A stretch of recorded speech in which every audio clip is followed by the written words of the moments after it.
Hello everyone, we want to take a look today how to set up such a fully redundancy system with innovaphone. So how everything is truly redundant, and we're going to do that today using VMware. VMware environment. And Sven has prepared a bit. We are actually currently live in a conference right now. innovaphone conference. There are 3 of us here and we've logged into one machine.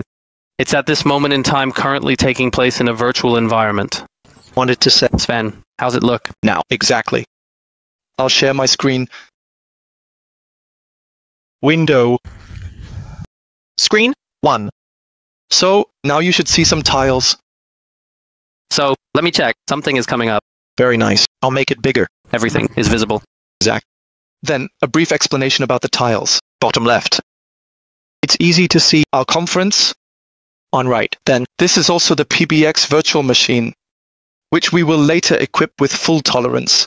Right? We have the conference room on the app platform.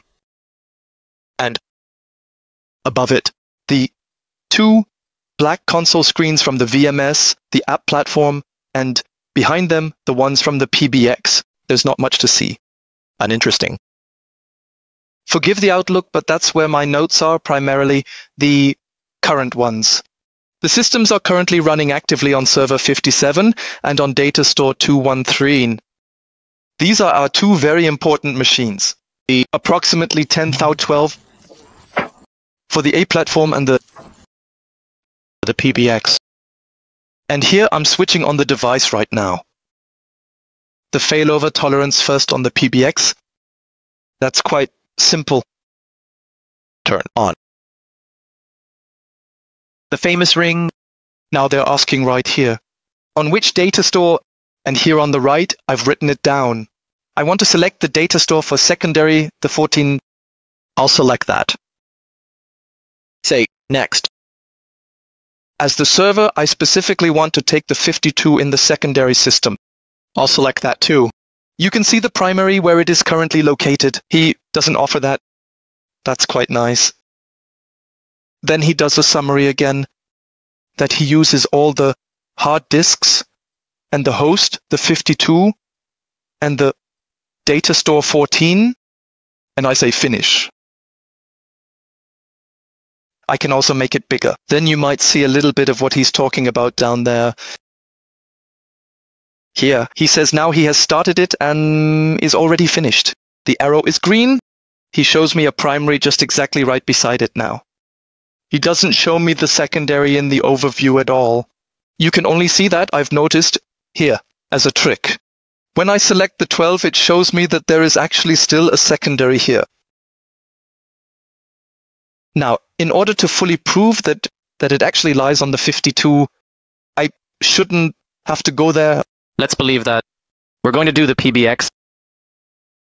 That was the PBX. We're going to do the DR platform too. Exactly the same one. Mode. Turn on.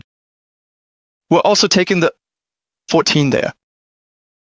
Next. And there the next. Summary. Finish. And now he has basically packed a second system into the ongoing conversation. And he said, I have that thing as a secondary when the master is not there. Exactly. And we're going to check it again now. The app platform is bigger, that's why. He's very slowly and carefully writing it down right here on the disk. Now, another one. Data store. So just files. And it's just going to take a little while until he has written the A platform. Our primary system is still currently running on the 57, and the disks are still on the 13, both on the A platform.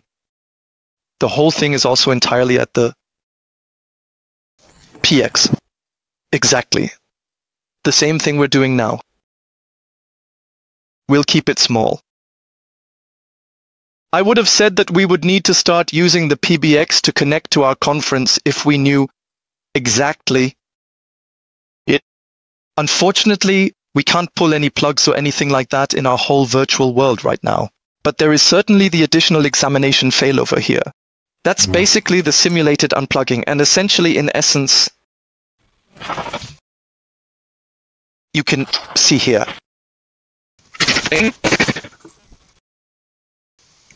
And you can already see it here. From the 57 has become a 52. And it's funny, we had a bit of wobbly sound. So, you were talking continuously. You could tell that a bit of the sound was missing. I don't know, Martin, if you noticed that too. I noticed it too.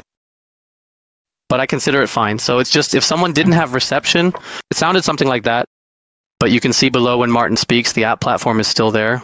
A call is there. We are on the PBX. Exactly. And where I actually wanted to click was on the hard disk to show that we are now also on the 14, no longer on the 13. So on the secondary? Exactly. Working on the secondary now. But it's still displayed up here because we actually didn't physically take the server down. In fact, exactly. We're doing the same thing with a platform. Then Martin would have to play a bit of ping pong, that you can clearly see the speaker and the blue frame growing back and forth while we do the full tolerance test. Then you can at least see that now it's also a premiere for us. We haven't seen that like this before. Then go for it. Okay, the full tolerance mode is activated. Rocket launching. Rocket is launching. And we're already over there. And the VitMen is still working perfectly. The system still recognizes who is currently speaking. Absolutely, exactly. And we're here on the 52 right now. Exactly. No one notices the app platform too. Click on the home screen, down in the window. So everything is still there. All apps still there. They look like they did before. We can also turn on the app manager. Everyone is here. Perfect. The app platform has definitely started. It's been approximately 25 minutes, so there hasn't been any interruption. Great. Perfect. Then my cloud. Now, you can see that the red button in the vSphere console was there a bit longer on the app platform. I'll make it bigger again. You can now very clearly see the 52 and 2 from the hard disk. Are we here on the 14? Moved. Okay. Can you swing back? Also, we're off. Exactly. Oh, swing back. Yes, it actually works the same way. Let's do it away. Let's do it. All tolerance, test failover, because for him, it's now the 52 and 14 are the numbers of the primary. Okay. Start failover. 1, 2, 3. Exactly. Let's see. I don't know if it will perhaps fall back immediately to where it came from. No, he's not choosing like that at all right now. We're now going to the 56. And I assume that when we'll probably also do the DBX right away. It undoubtedly has the green arrow faster. Case tolerance, such as test failover. Let's see where it jumps and observe. It jumps. Now it's jumping. Wow, we have multiple redundancies in place. So here you can clearly observe, the PBX has jumped back to the 57 by chance. And now the green arrow is back on the A platform. It jumped to the 56, but if you look at the hard disks, you can definitely see we're back on the 13. And here we are then, on the 13 as well. Yes.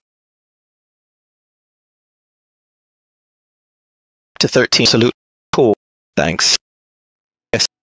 Sven, thank you much for the demonstration and especially for the live test. We wanted to find out ourselves. If that works. Thanks for showing. And next time we'll reach out to you if we have any crazy questions. Sure. All good. Take care. Thanks. Yes. Have a nice day.